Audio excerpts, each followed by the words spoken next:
Olá, pessoal. Agora a gente vai conversar um pouquinho sobre transposição didática, tá bom? Então, eu quero que vocês consigam compreender o que é o processo de transposição didática e avaliar os fatores associados a isso, né? Muito bem.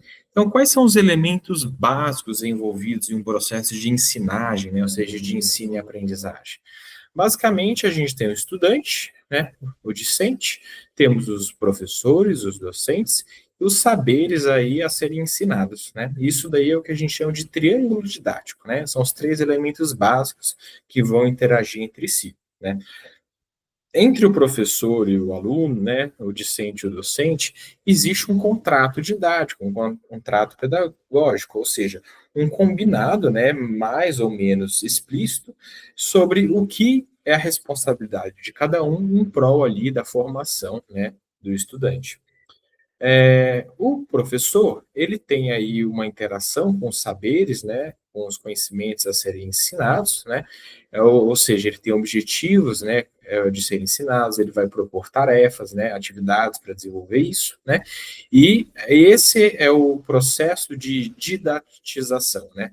A didatização é a interação do professor com os conteúdos, né, para poder transformar isso de fato em aprendizado, né. E o estudante vai interagir com os conteúdos, né, com os saberes a serem ensinados, através de representações, né, ou seja, aquilo que o estudante entende, né, sobre o conteúdo. Né. É lógico, né, que lembrando, essa representação ela só é adequada, né, se ela for compartilhada, né, entre estudante, professor e a literatura, né. Então essa representação tem que ser homogênea, né, para esse aprendizado adequado aí ter ocorrido. Muito bem. Daí a gente vai de fato para o processo de transposição didática, né? O que é isso, né? Então, basicamente, essa transformação do saber, né, ao longo do processo de ensino e aprendizagem. Então, existe um objeto de saber, né? Existe uma área do conhecimento com seu conhecimento da literatura, né, que está nos artigos, nos livros. E isso vai sofrer um processo de transposição didática, que a gente chama de transposição didática externa, para constituir-se, né, um conjunto de saberes que devem ser ensinados, né, saberes curriculares, né, que devem ser ensinados, que não é necessariamente coincidente com tudo que está aí conhecido nos livros e nos artigos da área de conhecimento, né, mas é o que deve ser ensinado.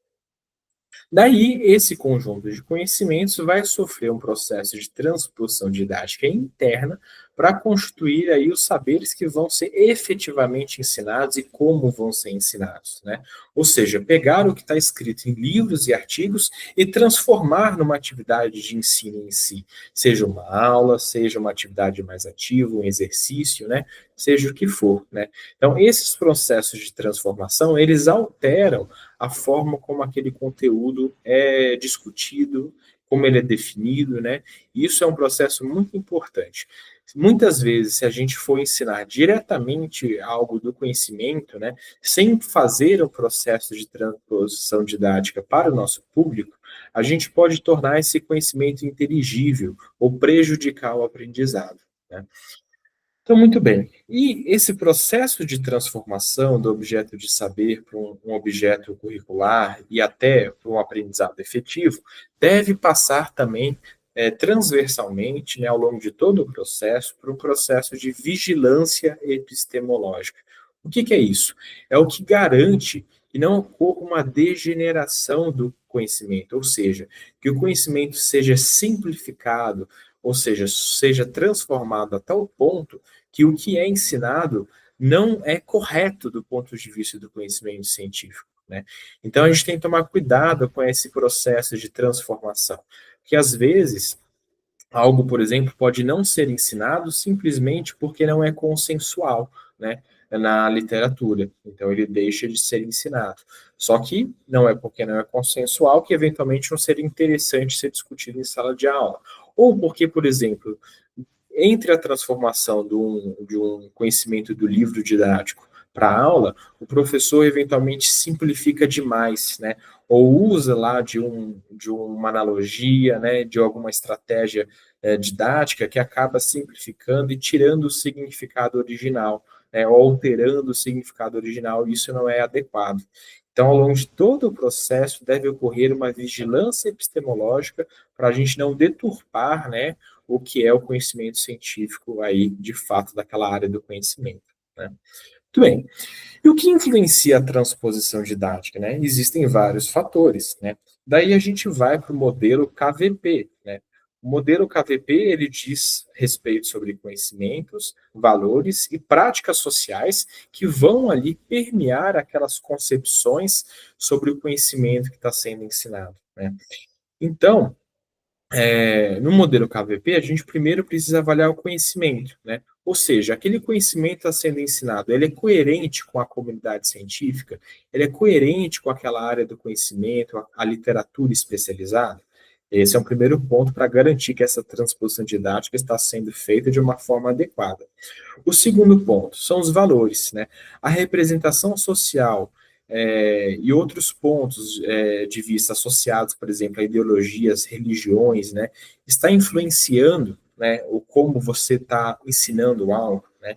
Então, esses valores, né, sejam mais individuais ou mais coletivos de uma sociedade, podem influenciar em como a gente descreve algum fenômeno. E isso tem que ser observado para que esses valores não influenciem a tal ponto que descaracterizem o que é aceito pela comunidade científica, tá certo? E o terceiro ponto são as práticas sociais de referência, né?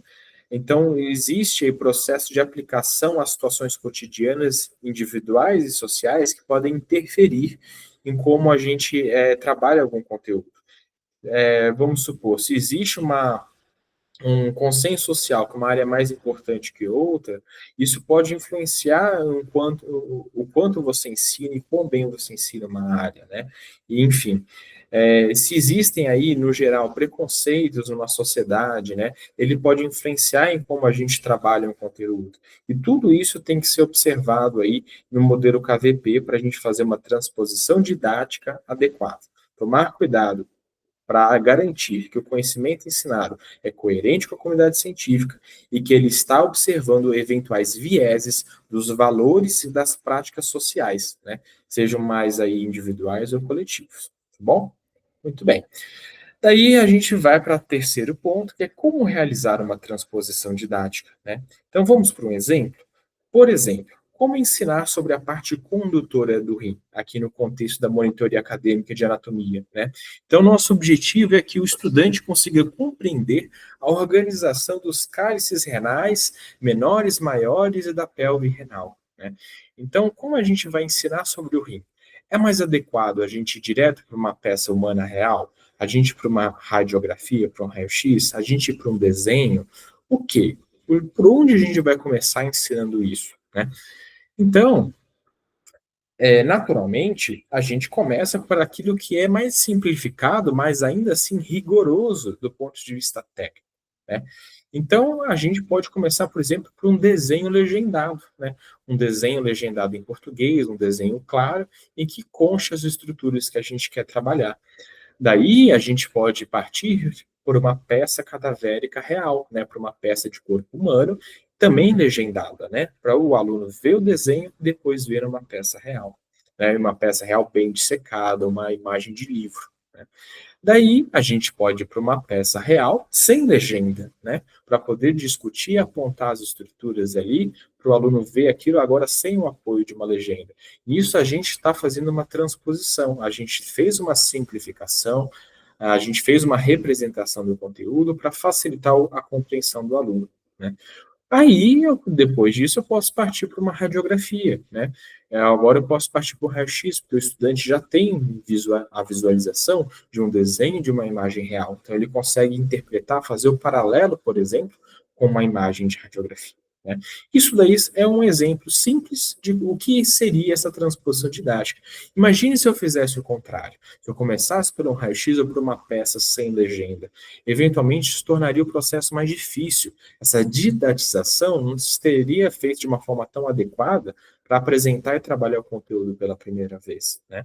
Isso daí é apenas um exemplo. Bom, aí aqui, por exemplo, uma radiografia também sem legenda nenhuma e com números. Aqui eu já quero testar o estudante, né? Quero falar o que é o número um, o que é o 2, o que é o 3 e assim por diante, né?